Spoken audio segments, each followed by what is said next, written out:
5h43. Olha, a Polícia Civil, em uma coletiva hoje, o delegado Marcelo Franco Marino, titular da Homicídios, revelou detalhes da investigação que apurou aquele bárbaro crime, o bárbaro assassinato de Emanuela Souza Lima Ribeiro, de 22 anos, a Manu, que foi encontrada morta no dia 23 de abril. Nós acompanhamos esse caso na margem do Ribeirão Ipanema, entre o Parque Ipanema e o bairro Iguaçu, em Patinga. Na época foram presas 2 pessoas, né? Nós inclusive conversamos com uma delas, negando participação no crime. Foi detido Wesley dos Reis Albino Silva, de 29 anos, o Dadinho, e o Giovanni Lino Damasceno, de 52 anos, o Coroa. O Giovanni que falou conosco, né? Negando a autoria do homicídio. Mas as investigações, as contradições, confirmando, indicando que são os 2 autores aí deste brutal assassinato. A Emanuela, além de ser morta por esganadura, foi asfixiada com as próprias mãos dos autores, né? Os autores apertaram o pescoço dela. Ela também foi violentada covardemente por esses 2 suspeitos, segundo informações e apurações da polícia. Delegado Marcelo Franco Marino, boa tarde. Boa tarde, Fred. A Polícia Civil conseguiu concluir esse inquérito aí dentro do prazo legal com o indiciamento dos 2 autores. Eles estão presos já com prisão preventiva decretada. O fato foi apurado em todas as suas circunstâncias. Muita coisa que foi veiculada em rede social aí realmente é fantasiosa, não procede. E é importantíssimo que a gente faça o esclarecimento à população, porque é um crime muito grave, muito violento e chocou a população de Patinga. O que acontece? Essa menina, essa vítima, tinha 22 anos, ela se viciou em drogas e acabou se viciando na pior delas, que é o crack, e viciada foi parar na rua. E na rua, infelizmente, teve que se prostituir para conseguir sustentar o vício.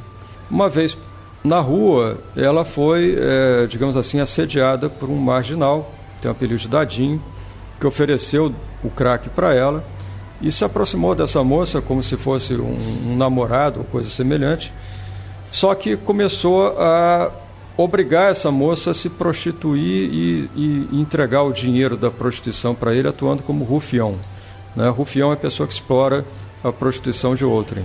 E aí ela fez isso durante um tempo e tal, começou a ser explorada, mas em determinado momento ela se rebela e passa a não querer repassar, a não querer entregar esse dinheiro para o Dadinho. Isso causa muitas brigas e muitas agressões por parte dele. Inclusive ela foi vista várias vezes no lugar onde ela ficava lá, lesionada pelo pessoal que era colega dela. E os colegas viram ela lesionada, viram ela sendo agredida pelo Dadinho, viram ela sendo ameaçada de morte. E inclusive 2 dias antes do crime, esse indivíduo crava uma faca no chão e fala assim: os dias da Emanuela estão contados, entendeu? Foi 2 dias antes do crime. A Polícia Militar, ciente desse fato, né, tomando ciência desse fato, já nas primeiras informações do crime, ela vai à procura do Dadinho, encontra o Dadinho naquela região ali e ele foge, desabalado da carreira, atravessa o Ribeirão Ipanema, é capturado do outro lado por outra guarnição e está muito lesionado com diversos arranhões no pescoço e na região do ombro. E aí os policiais perguntam para ele onde é que ele arrumou aqueles ferimentos. Ele apresentou 3 versões diferentes, né? Todas mentirosas, mendazes, e para aqueles arranhões, né? A primeira que se cortou fazendo a barba, a segunda caiu do pé de jaca e a terceira já foi comigo aqui, que ele teria se machucado carregando caixote na feira. Então ficou claro que era mentira. Ele, apesar de negar o crime num primeiro momento, ele acusa o indivíduo conhecido como Coroa e fala que essa vítima tinha uma dívida de drogas com o Coroa, que inclusive é um traficante condenado, já foi condenado por tráfico de drogas, e que esse Coroa, esse indivíduo, tinha jurado a vítima de morte por conta dessa dívida de drogas. E aí a polícia vai atrás do Coroa, a Polícia Militar, consegue encontrar o Coroa e ele está de posse de 2 mochilas, dentro das quais estão todos os pertences da vítima que for assassinada, inclusive o vestido preto que ela usava quando ela foi morta e que tiraram dela, porque o corpo foi encontrado completamente espido. Então, ele entrevistado sobre isso, por que ele estava com esses materiais, ele apresentou versões absolutamente mentirosas. Primeiro, disse que não eram da vítima. Segundo, disse que ele estava de posse de materiais, queria fazer uma doação para uma terceira pessoa, entendeu? Se enrolou todo e ficou claro ali naquela situação que havia mentira. Para corroborar a suspeição, uma testemunha viu a vítima descendo para o local onde ela foi executada em companhia desses indivíduos e viu quando esses indivíduos retornaram sem a vítima do local. Isso foi suficiente para fazer o flagrante. A partir do flagrante nós conseguimos outras provas, outros elementos de convicção da infração, colhemos depoimentos, produzimos provas periciais importantíssimas aí nesse caso, e foi constatado que houve ali uma verdadeira tortura antes da execução dessa vítima. A vítima foi brutalmente violentada sexualmente e ela foi muito agredida antes de morrer. E no final, né, depois de satisfeitos aí os seus algozes, né, os seus assassinos, no final ela foi morta por esganadura. Então, um crime extremamente bárbaro, violento. Pessoas que estavam na rua, mas com extensa ficha criminal, ambos com extensa ficha criminal, e ambos delinquentes contumazes. Inclusive esse indivíduo, que era o rufião, que era o Dadinho, conhecido como Dadinho, ele confessa, quando é interrogado por mim, ele confessa um roubo que ele praticou numa padaria do bairro Cidade Nobre, alguns dias antes desse crime que nós estamos comentando aqui.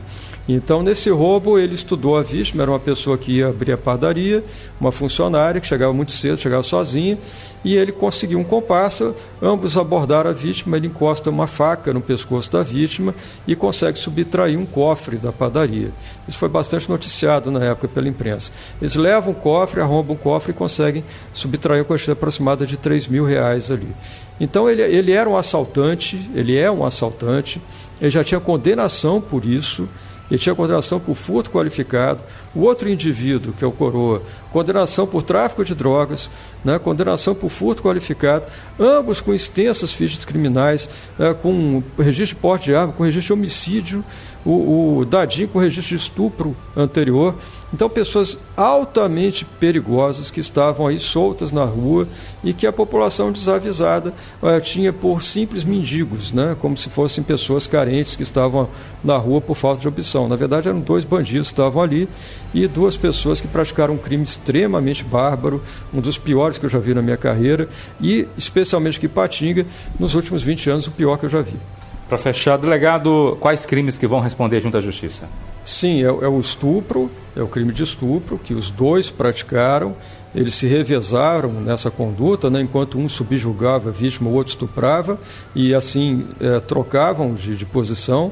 E o feminicídio. O feminicídio é o homicídio qualificado quando ele é praticado em razão da condição do sexo feminino, que era o caso dessa vítima, uma vítima explorada sexualmente, uma vítima dominada por um rufião e que era mantida sob regime de terror, com espancamento, com ameaça de morte, obrigada a se prostituir para fornecer dinheiro para ele. Então é o feminicídio e é o estupro. São dois crimes graves, a gente tem expectativa aí de uma condenação severa e que seja a justa retribuição da conduta deles. Olha, o feminicídio é uma forma qualificada do crime de homicídio, tem pena de 12 a 30 anos. E o estupro com a pena máxima de 15. A gente tem uma expectativa, são dois crimes diversos, né, que estão em concurso ali, praticados em concurso material. A gente tem a expectativa de uma justa retribuição por parte do Poder Judiciário. Aliás, eu abro aqui um parênteses para falar sobre isso, né? O Poder Judiciário nosso aqui de Ipatinga tem dado respostas severas a essas condutas que a gente tem investigado aqui, essas pessoas que são investigadas na delegacia de homicídio, né? A gente vê tanto a parte de decretação de prisões cautelares, quanto propriamente as sentenças, né? As penas têm sido elevadas. Eu destaco aqui não só a atuação dos magistrados, mas também a atuação do Ministério Público, né? O Ministério Público está muito atuante, agindo em conjunto com a polícia, né? Nós trabalhamos em conjunto com eles, nós trabalhamos em conjunto com a Polícia Militar, nós procuramos fazer uma sinergia, juntar esforços, juntar os órgãos de defesa social para que a gente tenha efetivos resultados. Não adianta você, por exemplo, apurar um crime, que às vezes acontece, e não conseguir prender o autor desse crime, um crime violento, alguém que é perigoso. Não, quem é violento, quem é perigoso, tem que ser preso, tem que responder processo encarcerado. E tem que ser condenado a uma pena em que ele irá permanecer preso por um tempo necessário para que se caracterize ali a retribuição social dessa conduta danosa. E a gente tem visto isso, eu tenho visto isso no meu trabalho, a minha equipe está muito empenhada nesses casos, né? A gente concentra todos os esforços para resolver e temos conseguido resolver em tempo recorde, né? Aconteceu, junta a Polícia Civil, junta a Polícia Militar, todo mundo sai na rua, todo mundo procura, né? Quando encontra, já vem pedido de prisão cautelar, o Ministério Público opina favoravelmente, o juiz decreta aquela pessoa encarcerada e resolve-se a questão, entendeu? Esse é o trabalho do sistema de justiça criminal, é um sistema no qual os órgãos policiais são elos importantes e a gente tem atuado dessa forma, atuado em conjunto com as outras organizações que fazem o sistema funcionar, e eu ressalto também a Polícia Penal. A Polícia Penal está lá no final da corrente, né, recebendo os presos, né, mas ela tem um serviço de inteligência e ela tem atuado da melhor forma possível em colaboração conosco, né, com relação a esses indivíduos que são levados ao cárcere. Obrigado, delegado Marcelo Franco Marino, parabéns a toda a equipe da Homicídios, também aos policiais militares também que participaram inicialmente no trabalho, dando sequência aos policiais civis. Agora esperamos, que o Ministério Público e o Judiciário, comprovando todas as circunstâncias, dá cana essa dupla aí, viu? 5h55, 5 horas e 55 minutos.